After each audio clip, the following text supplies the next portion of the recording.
Мен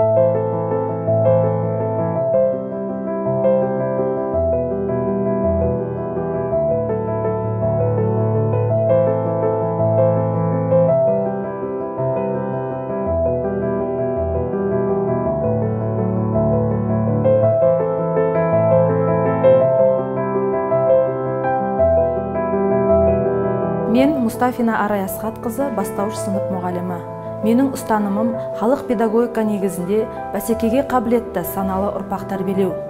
Халық педагогикасы арқылы жарқын болашаққа жол ашу.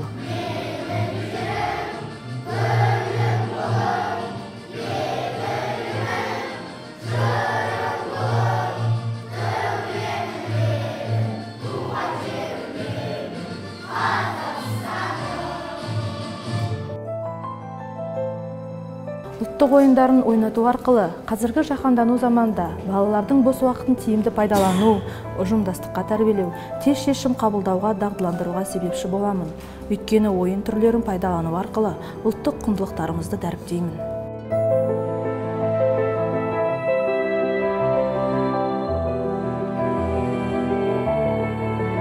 Мақал-мәтелдер арқылы балаларға терең ой салып, сөздік қорын дамытамын. Ертегілер мазмұнын оқыта отырып, балалардың жақсылықты, жамандықты ажырата алуына, оқушы фантазиясының шексіз екендігін негізге ала отырып, болашақта ғылым, өнер саласында жетістіктерге жетуіне жол саламын. Тыйым сөздер арқылы балаларды жаман әдеттен, жат пиғыл ерсі қылық, әдепсіз істерден сақтануына септігімді тигіземін. Өйткені олар сан ғасырлар бойы ата-бабамыздың тәжірибесінен туындаған. Бастауыш сынып мұғалімі болғандықтан сабағымда санамақ ойындарын жиі пайдаланамын. Себебі санамақтар баланың логикалық және математикалық ойлау қабілетін дамытады. Орта терек, шылдыр шөмек, кішкентай бөбек. Осы аталған ұлттық құндылықтар бүгінгі жаңартылған білім мазмұнына жаңғырып еніп отыр. Соның дәлелі ретінде 5 саусақ әдісіне тоқталғым келеді. Бас бармақ басты мәселе, балаң үйрек бірлесу, ортан терек ойлану, шылдыр шүмек шынайылық, кішкентай бөбек көңіл күй ахуалы. Бас бармақты тәрбие жұмысы деп алдым. Тәрбие жұмысы шәкірт тұлғасын қалыптастырудағы басты міндет. Өйткені ұлы тұлға Әл-Фараби айтқандай, тәрбиесіз берілген білім адамзаттың қас жауы. Тәрбиемен берілген білім саналы ұрпақ қалыптастырады деген сенімдемін. Балаң үйрек қоғамдық бірлесу. Ол дегеніміз үш одақ, яғни қандай да бір жетістікке қол жеткізу үшін біздер мұғалім, ата-ана, оқушы болып бірлесе жұмыс істеуіміз қажет.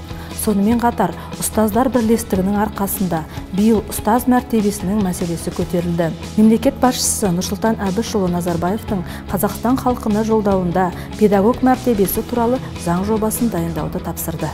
Считаю необходимым разработать и принять в следующем году закон о статусе педагога. Ортан терек мемлекет басшысының болашаққа бағдар рухани жаңғыру мақаласындағы 6 бағыт кез келген педагогты ойландыратыны сөзсіз. Бәсекеге қабілеттілік, компьютерлік сауаттылық, үш тілділік, латын әліпбиіне көшу мәселесі бағытталған. Прагматизм, ұстамдылық, қанағатшылдық, қарапайымдылық, үнемшілдік пен көргенділікті насихаттайды.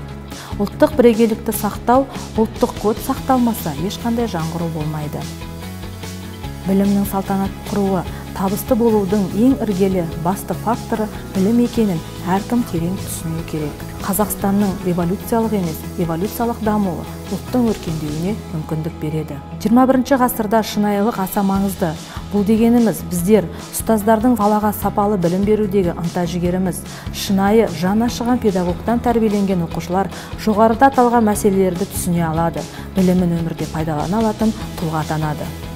Естедегі орфографиялық, стилистік және көркемдік ерекшеліктерін ескерген қаздар ақыры көп ойлана келіп талас тартысқа түсіп соңында Алпамыс жырын жатқа айтқан нөмірі 180-ші мектептің 9-шы сынып оқушысы Аружан Әбсатарды жеңімпаз деп тауып, оған 1,5 миллион теңгенің сертификатын табыстады. Мектеп үлкен жанұя, 5 саусақ бірдей емес, сол саусақтарды біріктіріп отырған алақан.